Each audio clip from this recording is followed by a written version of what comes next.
राधे राधे। पद्म पुराण के अनुसार तुलसी दल और अश्वत्थ की महिमा तथा वैशाख महात्म्य के संबंध में 3 प्रेतों के उद्धार की कथा। ब्राह्मण ने पूछा, धर्मराज, वैशाख मास में प्रातःकाल स्नान करके एकाग्रचित्त हुआ पुरुष भगवान माधव का पूजन किस प्रकार करे? आप इसकी विधि का वर्णन करें। धर्मराज ने कहा, ब्राह्मण, पत्तों की जितनी जातियां हैं उन सब में तुलसी भगवान श्री विष्णु को अधिक प्रिय है। पुष्कर आदि जितने तीर्थ हैं, गंगा आदि जितनी नदियां हैं तथा वासुदेव आदि जो देवता हैं, वे सभी तुलसी दल में निवास करते हैं। अतः कमल और मालती का फूल छोड़कर तुलसी का पत्ता ग्रहण करें, उसके द्वारा भक्ति पूर्वक माधव की पूजा करें। उसके पुण्य फल का पूरा वर्णन करने में शेष भी समर्थ नहीं है।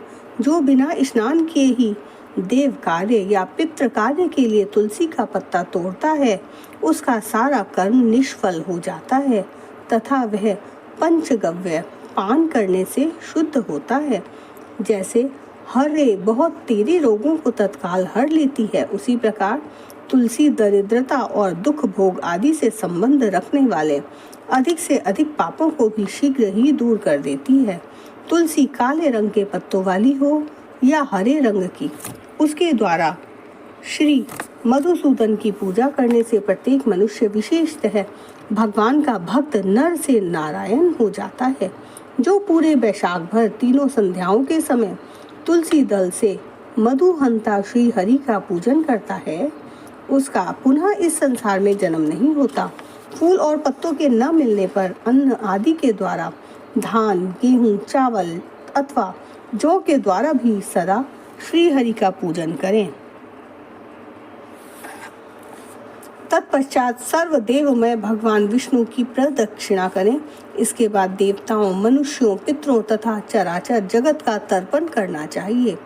पीपल को जल देने से दरिद्रता, कालकर्णी एक तरह का रोग, दुःस्वप्न, दुश्चिंता तथा संपूर्ण दुख नष्ट हो जाते हैं।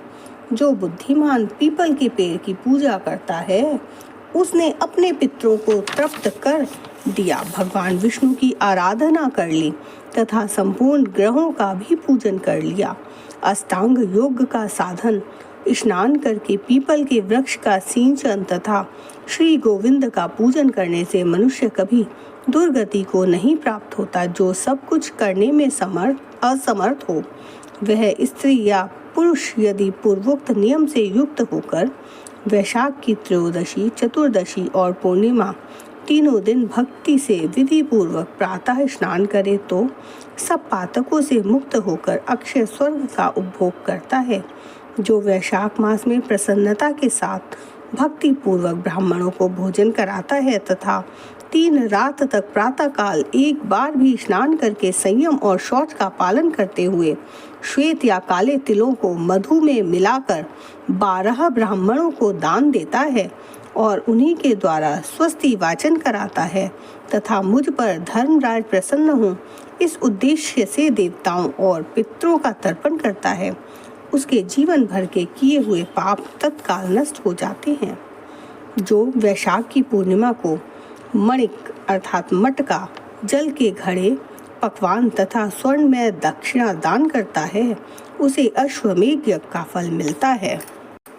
इस विषय में एक प्राचीन इतिहास कहा जाता है, जिसमें एक ब्राह्मण का महान वन के भीतर प्रेतों के साथ संवाद हुआ था। मध्य देश में एक धन शर्मा नामक ब्राह्मण रहता था। उसमें पाप का लेश मात्र भी नहीं था। एक दिन वह कुश आदि के लिए वन में गया। उसने वहाँ एक अद्भुत बात देखी। उसे 3 महाप्रेत दिखाई दिए, जो बड़े ही दुष्ट और भयंकर थे। धन शर्मा उन्हें देखकर डर गया। उन प्रेतों के केश ऊपर को उठे हुए थे, लाल लाल आंखें, काले काले दांत और सूखा हुआ उनका पेट था। धन शर्मा ने पूछा, तुम लोग कौन हो? यह नार की अवस्था तुम्हें कैसे प्राप्त हुई? मैं भय से आतुर और दुखी हूँ, दया का पात्र हूँ, मेरी रक्षा करो। मैं भगवान विष्णु का दास हूँ। मेरी रक्षा करने से भगवान तुम लोगों का भी कल्याण करेंगे। भगवान विष्णु ब्राह्मणों की सदैव हितैषी हैं। मुझ पर दया करने से वे तुम्हारे ऊपर संतुष्ट होंगे। श्री विष्णु का अलसी के पुष्प के समान श्याम वर्ण है। वे पीतांबरधारी हैं। उनका नाम श्रवण करने मात्र से सब पापों का क्षय हो जाता है। भगवान आदि और अंत से रहित, शंख चक्र एवं गदा धारण करने वाले, अविनाशी कमल के समान नेत्रों वाले तथा प्रेतों को मोक्ष प्रदान करने वाले हैं। यमराज कहते हैं, भगवान विष्णु का नाम सुनने मात्र से ही वे पिशाच संतुष्ट हो गए। उनका भाव पवित्र हो गया। वे दया और उदारता के वशीभूत हो गए। ब्राह्मण के कहे हुए वचन से उन्हें बड़ी प्रसन्नता हुई। उसके पूछने पर वे प्रेत इस प्रकार बोले। प्रेतों ने कहा, विप्र, तुम्हारे दर्शन मात्र से तथा भगवान श्री हरि का नाम सुनने से हम इस समय दूसरे ही भाव को प्राप्त हो गए। हमारा भाव बदल गया। हम दयालु हो गए। वैष्णव पुरुष का समागम निश्चय ही पापों को दूर भगाता, कल्याण से संयोग कराता है तथा शीघ्र ही यश का विस्तार करता है। अब हम लोगों का परिचय सुनो। यह पहला कृतघ्न नाम का प्रेत है।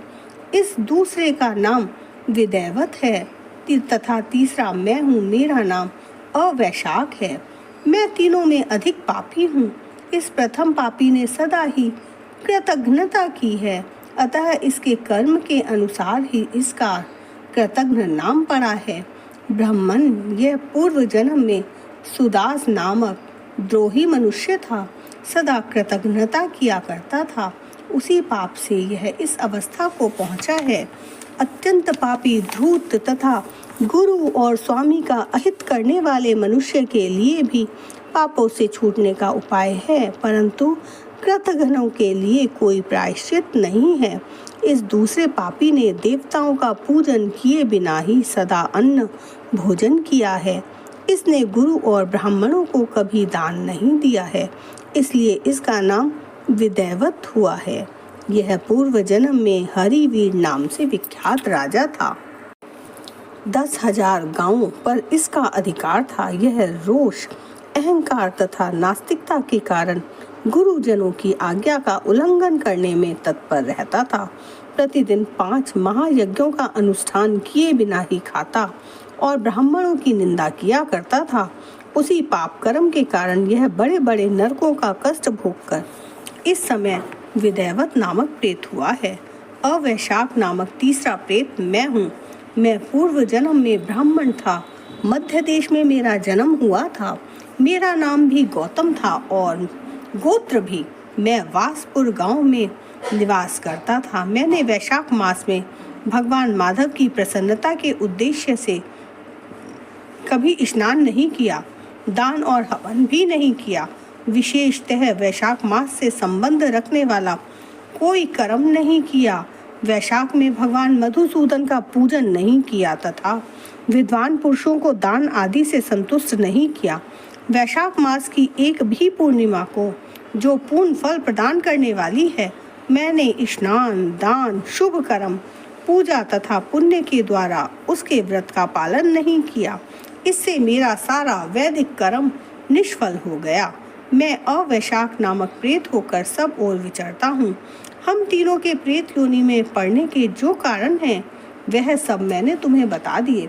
अब तुम हम लोगों का पाप से उद्धार करो, क्योंकि तुम विप्र हो।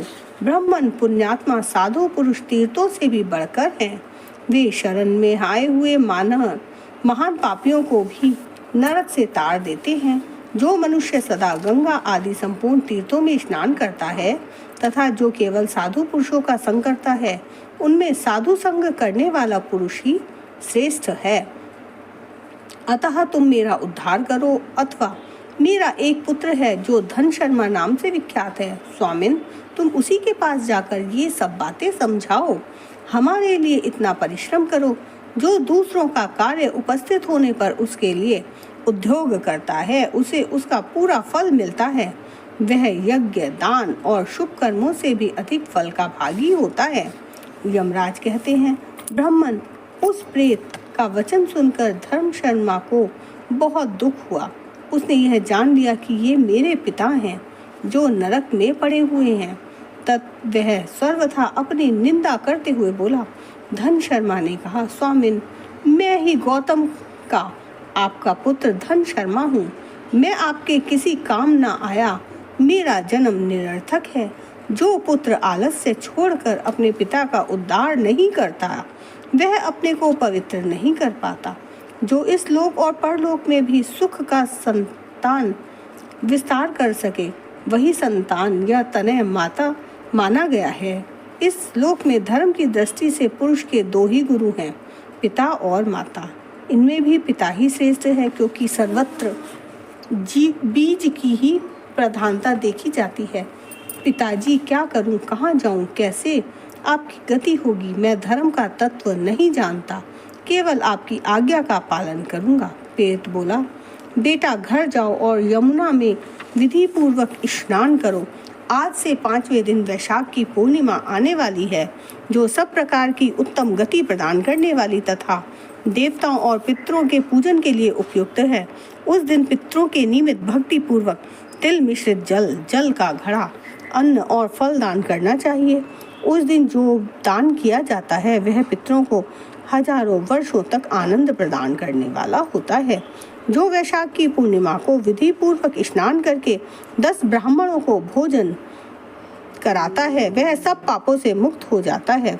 जो धर्मराज की प्रसन्नता के लिए जल से भरे हुए 7 घड़े दान करता है, वह अपनी 7 पीढ़ियों को तार देता है। बेटा, त्रयोदशी, चतुर्दशी तथा पूर्णिमा को भक्ति पारायण होकर स्नान, जप, दाम, होम और श्री माधव का पूजन करो और उससे जो फल प्राप्त हो वह हम लोगों को समर्पित कर दो। ये दोनों प्रेत भी मेरे परिचित हो गए हैं, अतः इनको इसी अवस्था में छोड़कर मैं स्वर्ग नहीं जा सकता। इन दोनों के पाप का भी अंत आ गया है।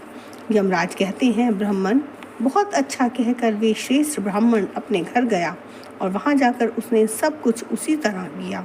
वह प्रसन्नता पूर्वक परम भक्ति के साथ वैशाख स्नान और दान करने लगा। वैशाख की पूर्णिमा आने पर उसने आनंद पूर्वक भक्ति से स्नान किया और बहुत से दान करके उन सबको पृथक पृथक पुण्य प्रदान किया। उस पवित्र दान के संयोग से वे सब आनंद मग्न हो विमान पर बैठकर तत्क्षण ही स्वर्ग को चले गए।